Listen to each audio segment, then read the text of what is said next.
May it please the court. Excuse me. We began this journey when Kouri Richins stood before this court, stood before your honor, and entered a plea of not guilty.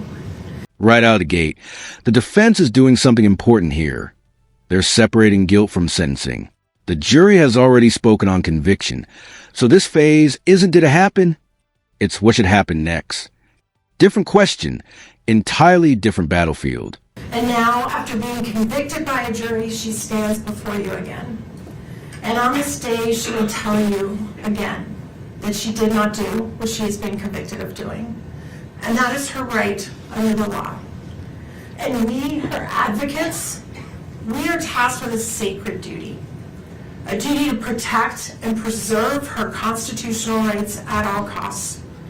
In the face of criticism, scorn, and ridicule from the public, the media, and anybody else connected with this case.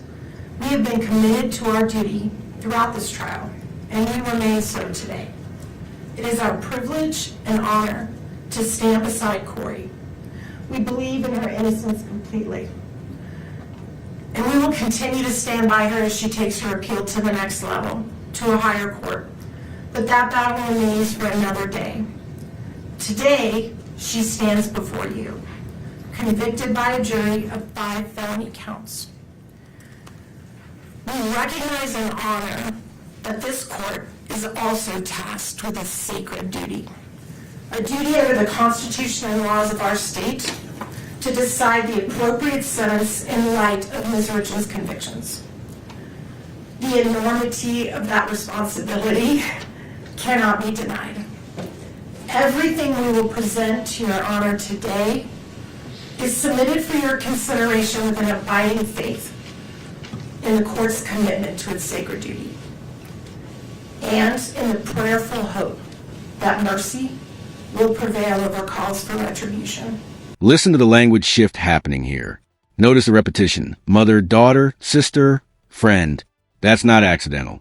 Sentencing arguments often move from facts and evidence into identity and humanity. The defense is trying to pull the focus away from a case file and back toward a person. The question for court becomes, does a person's worst moment define everything? As the state has conceded in their briefing, in order to decide an appropriate sentence, it is right and just for this court to look not only at the conduct for which Kouri Richins has been convicted, but also at her entire life. The good things she has done, making her worthy of the mercy of this court.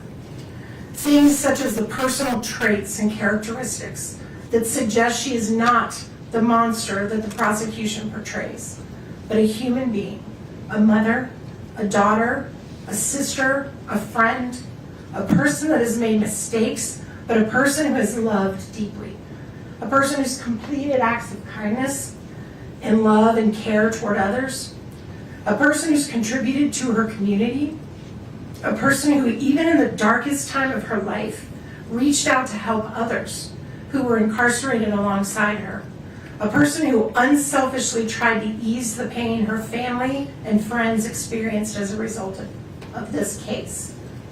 Now, we have asked people who know Kouri. Now the temperature in the room changes. We just move from character testimony into consequences. And if you're watching this unfold, think about it. How much weight should rehabilitation carry once someone has already been convicted of serious crimes? That's one of the biggest debates in criminal justice. The best, to show you the person they know and love. You will hear from family and friends who saw her the most. You will hear from people who worked with her. You will hear from people who spent time with her since she's been incarcerated and have seen how committed she is to rehabilitation while she's in jail. Even more telling, you will hear how she's helped others even when facing unbearable situations in her own life. All of these individuals will reassure this court that she can be productive and make positive contributions in a carceral setting. You've heard from the state their cry for the harshest punishments available under our laws. Yet you also presided over this trial. You saw the evidence and the absence of facts that would justify such penalties. I am sure this court is aware of what a sentence of life without parole actually means in a prison setting.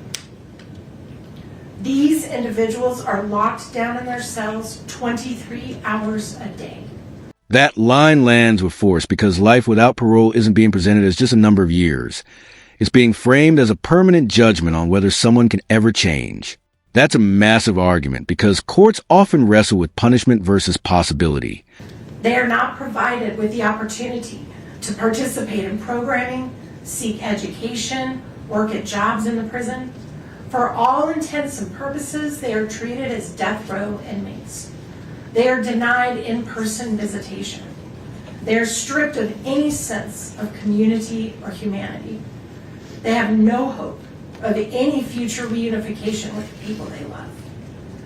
Out of the thousands and thousands of cases that go through our criminal justice system, less than 100 individuals have been determined to be worthy of a sentence of life without parole.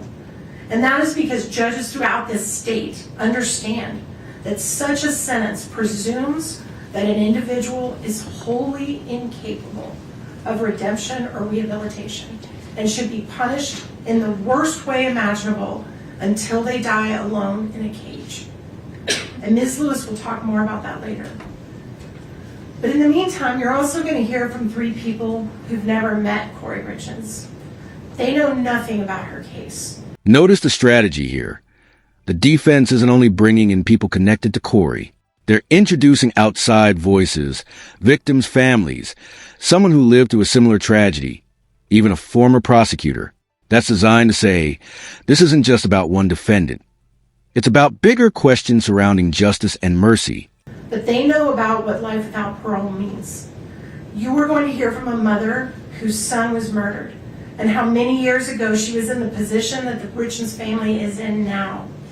You will hear about her journey to forgiveness and how after many years she came to regret seeking the penalty of life without parole for her son's killer. And now we're arriving at one of the most closely watched moments in any sentencing hearing.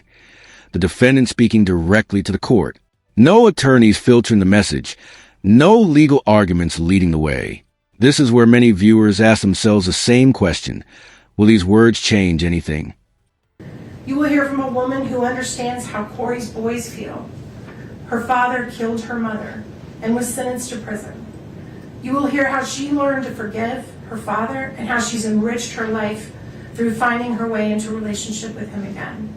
And you will hear from a former prosecutor, someone who sat right where Mr. Bloodworth sits now, and how he personally witnessed the rehabilitation and tragic end of an individual he put behind bars for life.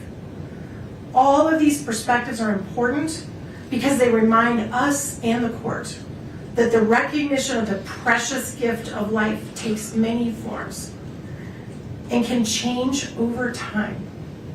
They remind us that the decisions made by this court today can reflect our own humanity and inspire us all to have hope and believe in forgiveness. Finally, Your Honor, you're going to hear from Ms. Richins herself. Her allocution is unusually long. She has worked very hard on it. We ask the court to allow her to take about 30 minutes or so to read her words aloud. She is going to share with you what matters most to her in this world, her love for her boys. It is all she has left. Everything else she has ever held dear in her life has been stripped from her. It is her hope that in openly and honestly sharing her love and hopes and dreams for her boys with you, that you will see what it is inside of her that is worth saving, that is worthy of mercy, and that is filled with hope, humanity, and love. So with the court's indulgence, we'd like to read aloud some letters that have been provided to us. As I discussed, some have asked us to read it and only share the names with you in the prosecution. Some are here to read them themselves. And we are grateful to the court's indulgence to listen. And we're going to start with a letter from Kouri's mother, and Ms. Lewis is going to read that letter. And I have a copy of it that I'm going to provide so the court can read along if you like. And I also have copies for the prosecution as well.